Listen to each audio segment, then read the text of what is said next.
For nation देख रहे हैं आप। मैं हूं रश्मि श्रीवास्तव आपके साथ। जितिन राम मांझी और केंद्रीय गृह मंत्री अमित शाह की आज मुलाकात होनी है।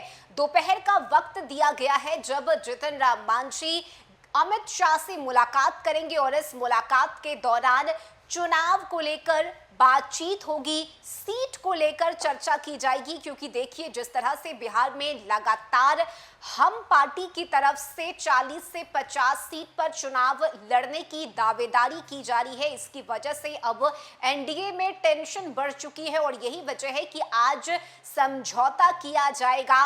मांझी और अमित शाह की इस मुलाकात में कई मुद्दों पर बातचीत होगी। बता दें कि यह मुलाकात पहले भी होनी थी, लेकिन बीच में किसी जरूरी काम की वजह से जितिन राम मांझी अमित शाह से नहीं मिल सके, जिसके बाद आज दिल्ली में ये दोनों ही बड़े नेता एक साथ मुलाकात करेंगे। दोपहर का वक्त तय किया गया है जब अमित शाह और जितिन राम मांझी की मुलाकात होगी। बिहार में देखिए, अगले 5 महीने के बाद विधानसभा का चुनाव होना है और इस चुनाव को लेकर तमाम दलों की तरफ से तैयारियां तेज कर दी गई है, शुरू कर दी गई है। खासकर एनडीए की हम बात करें तो देखिए, एनडीए में बिग बी की भूमिका में बीजेपी है और यही वजह है कि किस पार्टी को कितनी सीटें देनी है, ये सब कुछ बीजेपी के आलाकमान तय करेंगे। जेडीयू ने पहले ही ये साफ कर दिया है कि हम इसमें हस्तक्षेप नहीं करेंगे और यही वजह है कि अब जितने भी बड़े फैसले हैं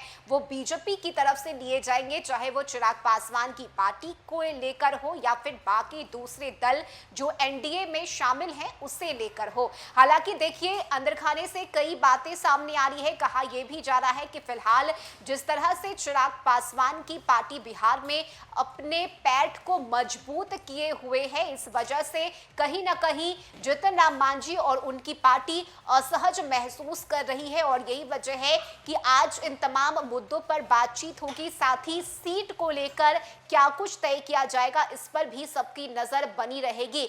ये बड़ी खबर आपको दिल्ली से बता रहे हैं, जहां पर गृह मंत्री अमित शाह से आज दोपहर उनके आवास पर यह मुलाकात होनी है। विधानसभा चुनाव को लेकर चर्चा की जानी है और पिछली मीटिंग किसी कारणवश स्थगित हो गई थी, जिसके बाद आज एक बार फिर से यह मीटिंग बुलाई गई है। और जितिन राम मांझी की पार्टी देखिए, लगातार बिहार में 40 से 50 सीट पर चुनाव लड़ने की बात कह रही है। खासकर अगर हम जितिन राम मांझी के बेटे मंत्री संतोष सुमन की बात करें तो देखिए, संतोष सुमन ने कई बार इस बात को दोहराया है। उन्होंने कहा है कि हमारी पार्टी की तैयारी 243 विधानसभा सीट के लिए है।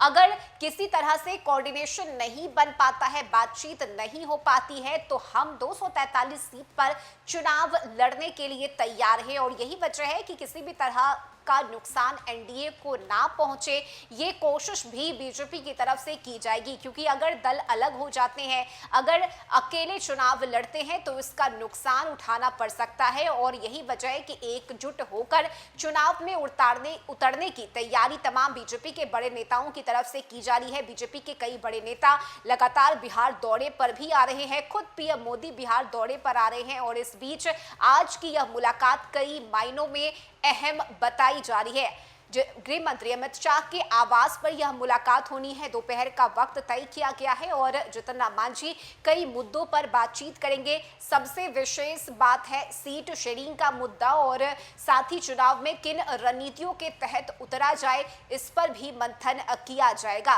बीजेपी की अगर हम बात करें तो देखिए, पार्टी नेताओं के बीच सामंजस्य बिठाने की कोशिश लगातार बीजेपी के नेता कर रहे हैं और साथ ही नीतीश कुमार के नेतृत्व में चुनाव लड़ने का ऐलान भी पार्टी आलाकमान की तरफ से किया गया है। लेकिन इस सबके बीच अभी तक ना तो सीट पर आपसी सहमति बनी है, ना ही कोई फैसला लिया गया है। वहीं दूसरी तरफ देखिए, चिराग पासवान भी अपनी तैयारी में है और यही वजह है कि जितिन राम मांझी नहीं चाहते कि चिराग की पार्टी को ज्यादा सीट मिल जाए और हमको नुकसान उठाना पड़े और यही वजह है कि पहले ही मुलाकात के जरिए सब कुछ जितिन राम मांझी तय कर लेना चाहते हैं और आज दिल्ली की यह मुलाकात बेहद अहम, काफी खास होने वाली है और सभी की निगाहें टिकी होंगी कि आखिर इस मुलाकात में किस तरह से सियासी बातचीत के साथ सीट शेयरिंग का फॉर्मूला तय किया जाता है। इस खबर में अभी के लिए बस इतना ही। न्यूज़ फॉर नेशन पर खबरों का सिलसिला जारी रहेगा। नमस्कार।